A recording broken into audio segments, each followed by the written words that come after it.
You wake up late. Your phone battery died overnight, so your alarm never went off. You rush to get ready, spill coffee on your shirt, and when you finally make it to your car, you realize you left your keys inside. And that's just the first hour of your day. Sound familiar? We've all been there. Those moments when it feels like the universe has personally decided to test every ounce of patience you have. When one thing goes wrong, then another, and another, until you're standing in the middle of chaos wondering how everything fell apart so quickly. But here's what I want you to understand today: your ability to stay calm when everything goes wrong isn't just a nice skill to have. It's a superpower. It's the difference between being controlled by your circumstances and taking control of your life. And the best part? It's a skill you can develop. Today, I'm going to show you exactly how to stay calm when your world feels like it's falling apart. So take a deep breath, because by the end of this video, you're going to have the tools to handle anything life throws at you. Understanding the storm. First, let's talk about what's actually happening in your brain when everything goes wrong. When chaos hits, your brain doesn't distinguish between a missed deadline and a physical threat. Your amygdala, that ancient part of your brain designed to keep you alive, starts firing warning signals. Your heart races. Your thoughts scatter. Your body floods with cortisol and adrenaline. You're in fight or flight mode, and your rational thinking takes a back seat. Here's the thing you need to remember: this response isn't a weakness. It's your biology trying to protect you. But in modern life, most of our problems can't be solved by fighting or running away. They require clear thinking, strategic decision-making, and emotional control. So the first step to staying calm is recognizing what's happening. When you feel that panic rising, when your chest tightens and your mind starts racing, pause and acknowledge it. Say to yourself, "My body is having a stress response. This is normal. This will pass." That simple act of recognition creates distance between you and the panic. You're no longer drowning in the emotion. You're observing it. And observation is the first step toward control. The power of the pause. When everything is going wrong, your instinct is to react immediately. To do something, anything, to fix the situation. But here's a truth that might save your life: the pause is more powerful than the reaction. Think about the best leaders you know. The people who stay cool under pressure. What do they all have in common? They don't rush. They pause. They breathe. They think. Then they act. You need to build this same muscle. When chaos erupts, your first move isn't to move at all. It's to pause. Take 3 deep breaths. Not shallow chest breaths, but real, deep diaphragmatic breaths. Breathe in for 4 counts, hold for 4, breathe out for 6. This isn't just some wellness trend. This is science. Deep breathing activates your parasympathetic nervous system, literally telling your body to calm down. During this pause, you're not ignoring the problem. You're creating space. Space to think. Space to choose your response rather than just reacting. Because here's what you need to understand: you can't control what happens to you, but you can always control what you do next. And what you do in those first few seconds of crisis will determine whether you navigate through it successfully or make everything worse. Zoom out to see clearly. When you're in the middle of a crisis, everything feels massive. That argument with your colleague feels like the end of your career. That financial setback feels like complete ruin. That relationship problem feels like your entire life falling apart.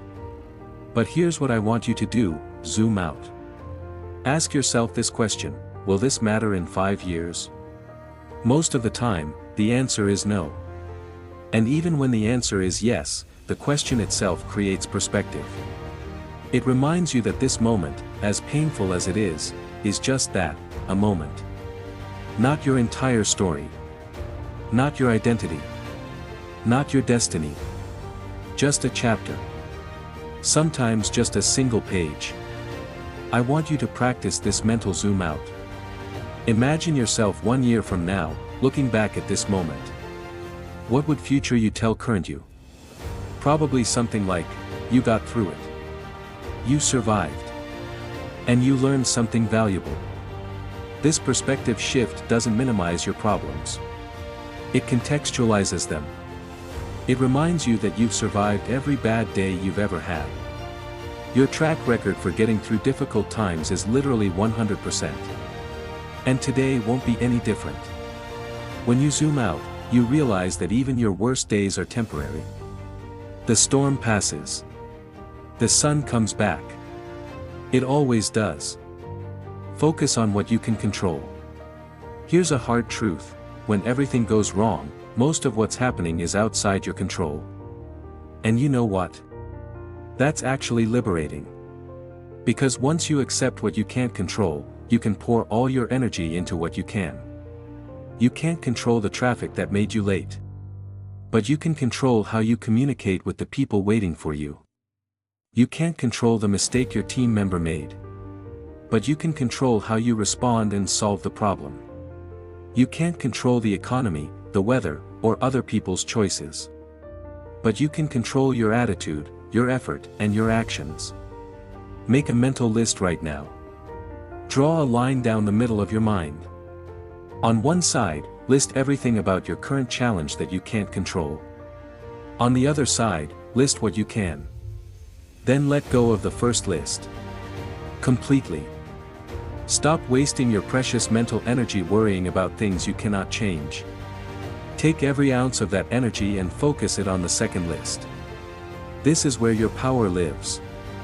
Not in controlling the world around you, but in controlling yourself within it. When you focus on your circle of control, something magical happens. You stop feeling like a victim of circumstance and start feeling like an active participant in your life. You move from helpless to helpful. From reactive to proactive. From overwhelmed to empowered. Break it down. One of the biggest reasons we lose our calm when things go wrong is because we see one massive, insurmountable problem. It's overwhelming. It's paralyzing. It's too much. But here's the secret: there is no such thing as one big problem. There are only multiple smaller problems disguised as one big problem. Your job is to become a problem detective. Break down that mountain into manageable stones. Dissect that overwhelming situation into individual, solvable components. Let's say you're facing a crisis at work. Instead of seeing everything is falling apart, break it down. What exactly is the issue? Is it a communication problem? A technical problem? A resource problem? A timeline problem? Identify each component separately. Then ask yourself, what's the first small step I can take to address the most urgent piece? You don't have to solve everything at once. You just have to solve the next thing. Then the next. Then the next. Think of it like climbing a mountain in fog. You can't see the summit. You can't see the entire path. But you can see the next 10 feet. So you focus on that. You take those steps. Then you can see the next 10 feet. And you keep going. This approach does two things. First, it makes the problem less intimidating. Second, it gives you momentum.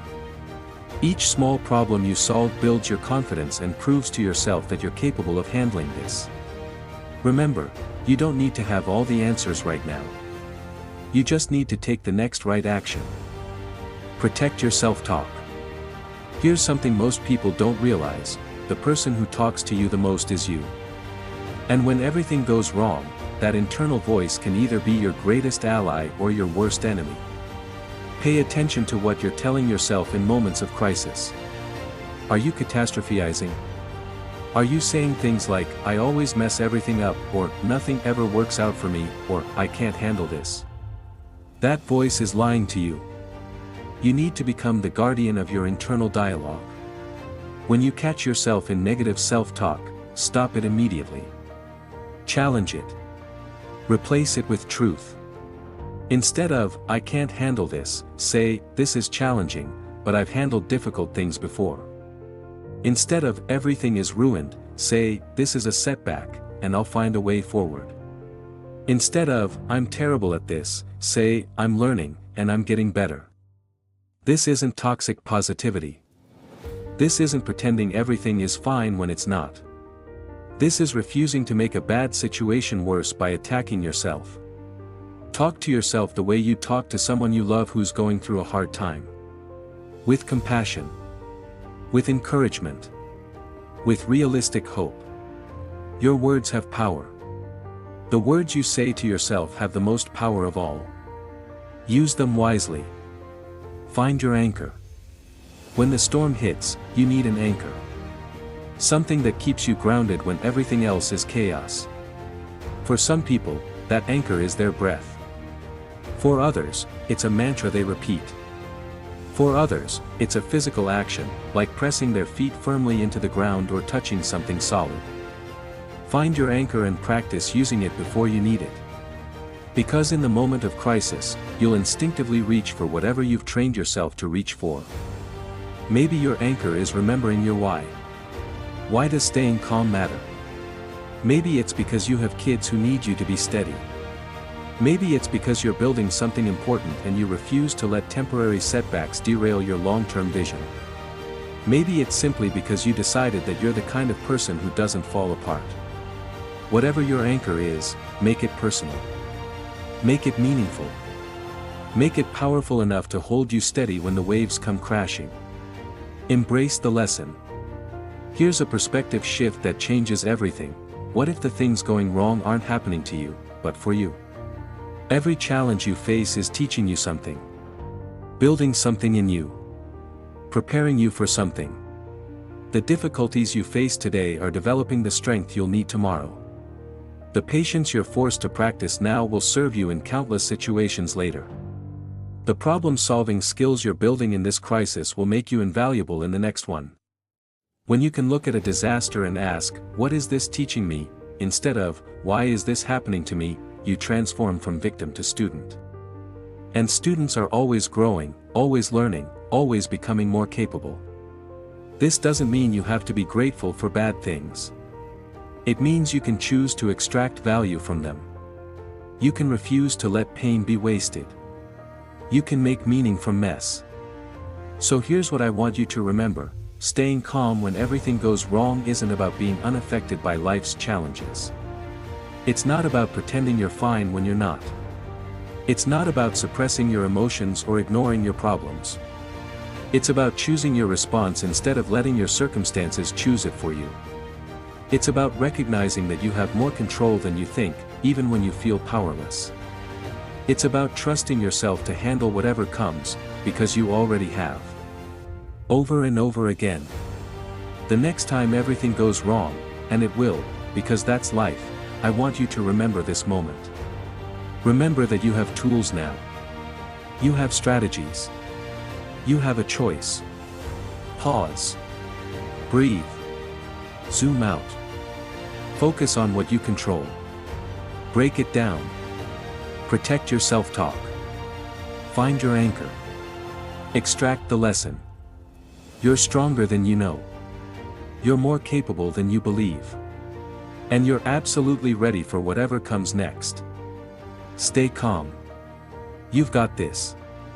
If this video helped you, do me a favor, hit that like button and subscribe so you don't miss the next one. Drop a comment below and tell me, what's your best strategy for staying calm under pressure? I read every comment and I love learning from you. Remember, life isn't about avoiding the storms. It's about learning to dance in the rain. I'll see you in the next video. Until then, stay strong, stay calm, and keep moving forward.